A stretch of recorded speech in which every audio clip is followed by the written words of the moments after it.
Hello दोस्तों, नमस्कार। आपका स्वागत है आपके अपने चैनल नवजीवन क्लासेस के अंदर। तो दोस्तों, मैं आपके साथ फिर से एक नई पोएम लेके आया हूँ जिसका नाम है फायर एंड आइस। जिस कविता का क्या नाम है? Fire and ice. ये पोएम किसने लिखी है? ये लिखी है रॉबर्ट साहब ने। रॉबर्ट फ्रॉस्ट ने लिखा है। किसने लिखा है? रॉबर्ट फ्रॉस्ट ने लिखा है। तो इस रॉबर्ट फ्रॉस्ट का पूरा नाम क्या है? रॉबर्ट ली फ्रॉस्ट। इसका पूरा नाम क्या है? रॉबर्ट ली फ्रॉस्ट। ली फ्रॉस्ट। तो ये रॉबर्ट फ्रॉस्ट कहाँ के पोएट है? ये है अमेरिका के पोएट। तो इन्हें हम क्या कह सकते हैं? ये एक अमेरिकन पोएट है। अमेरिकन पोएट है क्योंकि ये अमेरिका में जन्मे हुए और अमेरिका के लिए पोएम लिखते हैं, तो इन्हें अमेरिकन पोएट का दर्जा दिया गया। ठीक है। और इनका जन्म कब हुआ है? इनका जन्म हुआ है 26 मार्च 1874 में। इनका जन्म हुआ है 26 मार्च 1874 में। और इनकी डेथ हुई है, वो हुई है 26 जनवरी 1963 में। कहाँ? 26 जनवरी 1963 में। तो ये था पोएट के बारे में थोड़ा बहुत शॉर्ट डिस्क्रिप्शन कि ये इनका नाम, पूरा नाम रॉबर्ट ली फ्रॉस्ट है। ये अमेरिकन पोएट है और इनका जन्म 26 मार्च 1874 में हुआ है और इनकी डेथ हुई है 26 जनवरी 1963 में। ठीक है दोस्तों, ये था इनका कुछ शॉर्ट डिस्क्रिप्शन रॉबर्ट फ्रॉस्ट के बारे में। अब हम पोएट के बारे में देखेंगे, पोएम के बारे में देखेंगे कि आइस एंड फायर पोएम क्या कहती है। इसका इंट्रोडक्शन दिया जाए तो मैं आपको कहूँ कि इस पोएम में रॉबर्ट फ्रॉस्ट ने जो ह्यूमन रॉबर्ट फ्रॉस्ट ने ये बताया है कि जो अर्थ है, जो पृथ्वी है, ये किस दो चीज से खत्म होगी, किस दो चीज से इस पृथ्वी का विनाश होगा। तो रॉबर्ट फ्रॉस्ट ने एक तो बताया फायर और एक बताया आइस, कि आग से और बर्फ से इस पृथ्वी का विनाश होगा। तो क्या कैसे होगा, क्या होगा, चलो आज देखते हैं इस पोएम के जरिए। ठीक है। तो पोएम की कुछ लाइनें इस प्रकार है। तो पोएम क्या कहती है? Some say the world will end in fire and some say in ice. कि कुछ लोग कहते हैं कि जो ये पृथ्वी है वो किससे खत्म होगी? आग से खत्म होगी। और कुछ लोग कहते हैं कि ये बर्फ से खत्म होगी। ठीक है। From what I have tasted of desire, I hold with those who favor fire. अब रॉबर्ट फ्रॉस्ट क्या कहते हैं कि मैंने देखा है और मैंने अनुभव किया है कि लोगों की डिजायर के कारण ये पृथ्वी खत्म होगी। तो यहाँ पर डिजायर किससे कंपेयर किया गया है? डिजायर कंपेयर किया गया है फायर से। ठीक है। रॉबर्ट फ्रॉस्ट ने फायर को किसको कंपेयर किया है? फायर को डिजायर से कंपेयर किया है, इच्छा से किया है कि लोगों की इच्छा ही उनकी काल बनेगी। ठीक है। तो मैं उन लोगों के साथ हूँ जो लोग कहते हैं कि जो ये पृथ्वी है वो फायर से खत्म होगी। मतलब मैं उन लोगों के पसंदीदा जवाब के साथ हूँ जो ये कहते हैं कि जो ये फायर है वो पृथ्वी को विनाश कर देगी। तो पहले तो पोएट कहते हैं मैं तो उनके साथ हूँ। ठीक है। मेजॉरिटी किसके साथ है? फायर के साथ। तो मैं फायर के साथ हूँ। ठीक है। अब बाद में बोलते हैं Robert Frost, but if it had to perish twice. यहाँ पर दोस्तों पेरिश का मतलब होता है नाश होना। अगर पृथ्वी का नाश अगर दोबारा हो तो क्या होगा? I think I know enough of hate. तो रॉबर्ट फ्रॉस्ट कहते हैं तो मैं जानता हूँ लोग घृणा के कारण, मैं घृणा को बहुत अच्छी तरह से जानता हूँ, इसको काफी हद तक जानता हूँ कि जो घृणा है, हेट है, वो क्या करेगा? To say that for destruction, to say that destruction ice is also great and would suffice. कि जो ये आइस है, आइस को अब रॉबर्ट फ्रॉस्ट ने किसके साथ कंपेयर किया है? हेट के साथ कंपेयर किया है। कि आइस का मतलब होता है घृणा, कि एक दूसरे से लोग क्या करने लग जाएंगे? घृणा करने लग जाएंगे।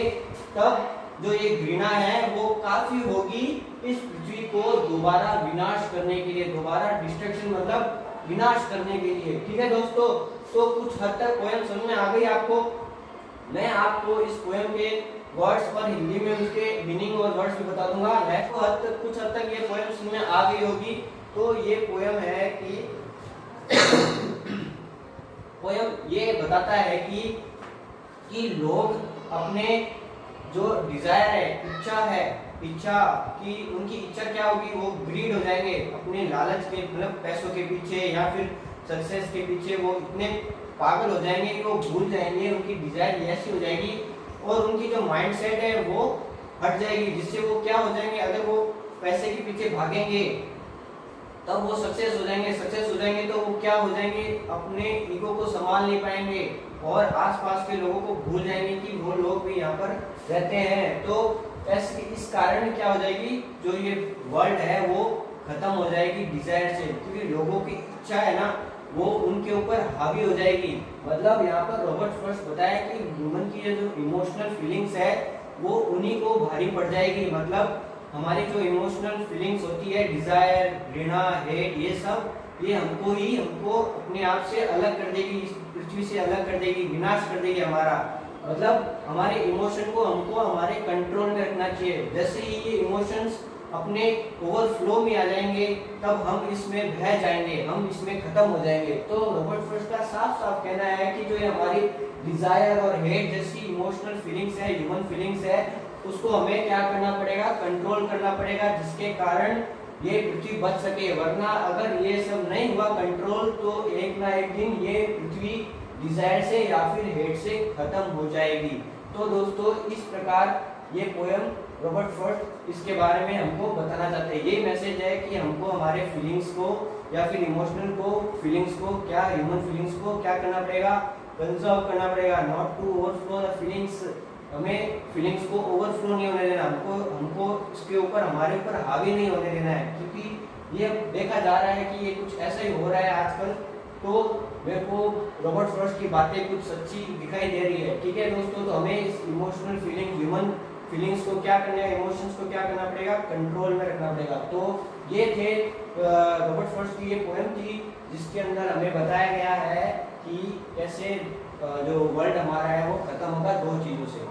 तो आगे देखते हैं कुछ मीनिंग्स और उनके हिंदी मीनिंग्स, वर्ड्स और उनके हिंदी मीनिंग्स। तो दोस्तों अब देख लेते हैं कुछ वर्ड्स और उनके हिंदी में मीनिंग्स, जिसके आपको अच्छे से सुनना आ जाएगी ये पोएम। तो पहला वर्ड है डिजायर। डिजायर का मतलब होता है इच्छा, और फेवर का मतलब होता है पसंदीदा, और पेरिश का मतलब होता है नाश, ठीक है, और डिस्ट्रक्शन का मतलब होता है विनाश, और सफाई का होता है मतलब प्राप्त, ठीक है। हमारी जो डिजायर है वो क्या हो सकती है कि हमारी इच्छा है। देखो अब यहाँ पर मैं आपको बताता हूँ कि रॉबर्ट फर्स्ट अगर शॉर्ट फॉर्म में, अगर शॉर्ट वे में अगर आपको ये पोएम समझनी है कि ये है कि अगर लोग फायर की तरह रहेंगे, मतलब डिजायर और ग्रीड उनके अंदर भावना पैदा हो जाएगी। डिजायर मतलब कोई चीज, इच्छा पाने की इच्छा, और ग्रीड लालच मन में आ जाएगी, तब क्या होगा, वो आदमी इगोइस्ट हो जाएगा, सेल्फिश हो जाएगा और क्रूर हो जाएगा। क्रूर मतलब किसी को देखेगा नहीं, कोई कौन है सामने सब भूल जाएगा, ठीक है, और सेल्फिश हो जाएगा, निस्वार्थ हो जाएगा और घमंड पैदा हो जाएगा, ठीक है। तो ये सब ये काफी हो गई, ये तीन चीजें काफी हो गई उन लोगों को एक दूसरे के सामने टिकना। मतलब लोग ऐसे ही खत्म हो जाएंगे जब ये सब चीजें इंसानों के अंदर आ जाएंगी, ठीक है। और दूसरी चीज है कि अगर पृथ्वी खत्म होगी तो वो आइस से खत्म होगी, तो आइस से क्या होगा, वो रिजिड हो जाएगा, रफ हो जाएगा और हेटफुल हो जाएगा, कि वो हर किसी से नफरत करने लगेगा। रफ मतलब उसका व्यवहार पूरा चेंज हो जाएगा और वो किसी की कदर नहीं करेगा, ठीक है। तब वो क्या होगा कि लोग एक दूसरे की टेक करना, केयर करना भूल जाएंगे। अगर लोग मर रहा है तो भूल जाएंगे अगर मर रहा है, फीलिंग्स उनके अंदर आएगी नहीं वो भावना बचाने वाली।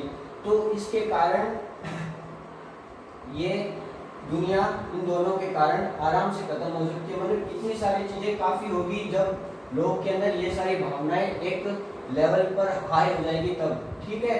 तो ये थी रॉबर्ट फ्रॉस्ट की पोयम, और इसके अंदर रॉबर्ट फ्रॉस्ट ने एक चीज यूज किया है, फायर और आइस को यहाँ पर पर्सोनिफिकेट किया, मतलब पर्सोनिफिकेशन किया यहाँ पर, कि जो फायर और आइस है उनको कंपेयर किया है ह्यूमन की फीलिंग के हिसाब से। मतलब कंपेयर किया है कि डिजायर और ग्रीड और रिजिड, रफ और हेटफुल, इनको यहाँ पर पर्सोनिफिकेशन किया है। फायर और आइस को रॉबर्ट फ्रॉस्ट ने ह्यूमन की फीलिंग के साथ मिलाया है, कंपेयर किया है, ठीक है। तो ये है रॉबर्ट फ्रॉस्ट की एक शॉर्ट एंड स्वीट पोएम। तो अगर आपको ये पोएम समझ में आई है तो कमेंट बॉक्स में जरूर आप और इसके रिलेटेड सवाल पूछिए, ठीक है। और अगली पोएम मैं आपके साथ जल्द लेके आऊँगा, तब तक के लिए धन्यवाद।